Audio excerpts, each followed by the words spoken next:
We got a workout room. Well, why wouldn't you want to have a workout room? Yeah, it's almost essential.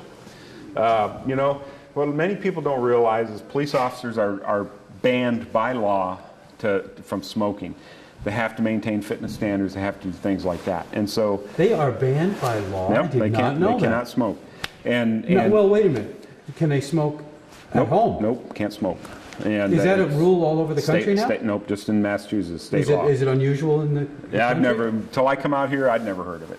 It's the only only people, in Massachusetts? To my knowledge, yeah. Wow. Yeah, when you come to work at the police department in Massachusetts, you cannot smoke.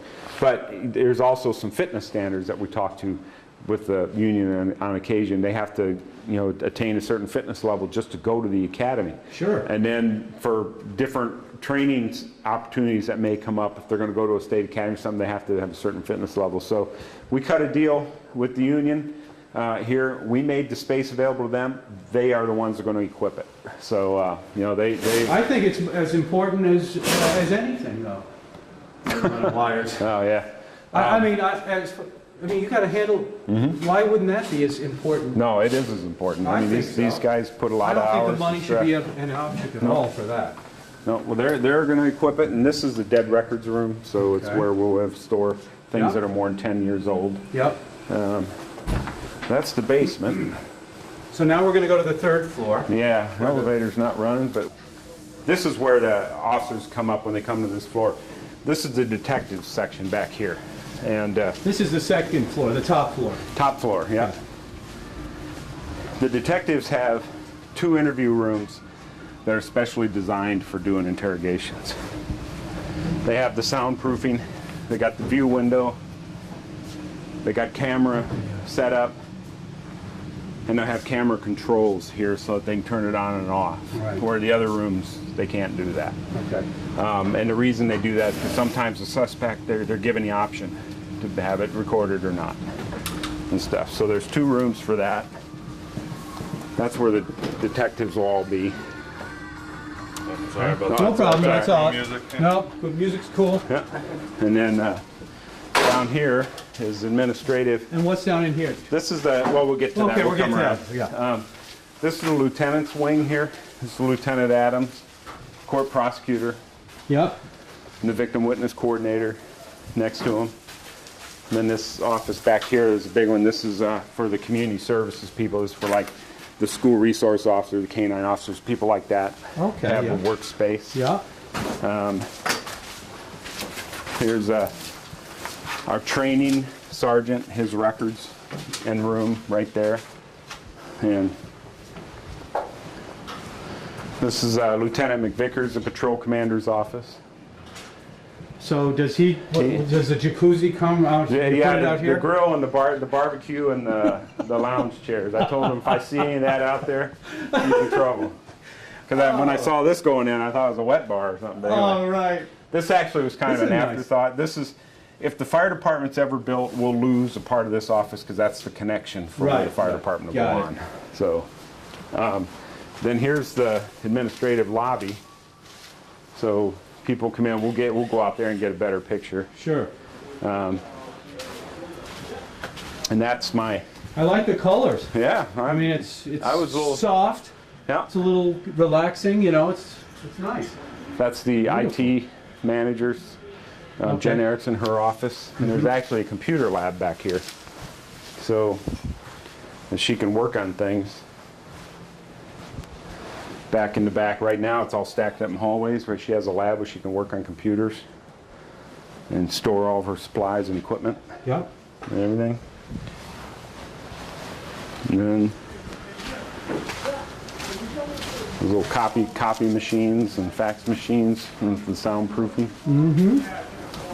And here's my office, right here. It kind of convoluted, Very wraps nice. around. Sure. A desk and some chairs to sit around here. Be a little table there. Be able to sit and meet with people.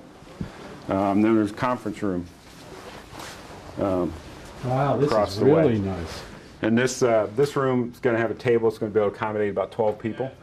And this is also a room that with advanced scheduling and during normal business hours, for instance, small groups want to have a meeting, we may make it available to them to be able to use community members. But again, it's back in the secure part of the station, so it has to be during certain times. Okay. And who's down here? Oh, yeah, that's Charlie's. We don't want to forget Charlie. No. He's had a big part in helping this thing. Very big what part. it is. That has been a tremendous job that he's done. And that's going back the way we came. Okay. And then we'll go out into the lobby. But this door, like during the day or when there's meetings at night, people can get up here through the elevator, the stairway, and they'll be able to come in here to this other meeting room. This is just a storeroom there. And this is our amateur radio, ham radio operators room that they currently have over at 2 Fairgrounds. Sure. We made them space because they're so integral in emergency management. This is essentially going to be our emergency operations center during an emergency right up here. It's being set up. This will be the front of the room. Tables will be around it, kind of the horseshoe-like. But during other times of the year, when we're not using it for emergency management, it can be used for training, police and fire. It can be used for community members who want to have some type of meeting. All they got to do is set the chairs and tables up themselves. They'll all be back here in these storerooms. There'll be tables, there'll be chairs. However they want the table, they want it in a circle, a square, they want it lined up in front, they want chairs set up like an auditorium, or they want them in a big circle. It's up to them.